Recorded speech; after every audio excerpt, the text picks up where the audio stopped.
அன்பான தேவ பிள்ளைகளே, நீங்கள் நான் பிறந்தது பாவ சரீரத்துல பிறந்திருக்கலாம், ஆனா தேவனால பிறந்திருக்கிறோம்.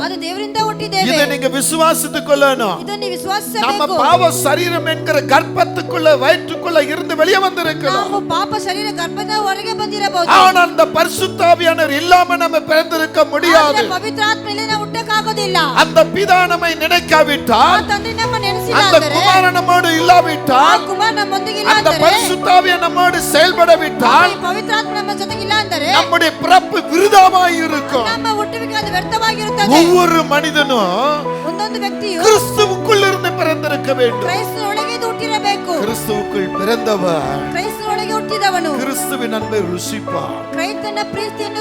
கிறிஸ்துவுக்குள் பிறக்காதவன் கிறிஸ்துவின் அன்பை தெரியாதிருப்பான்.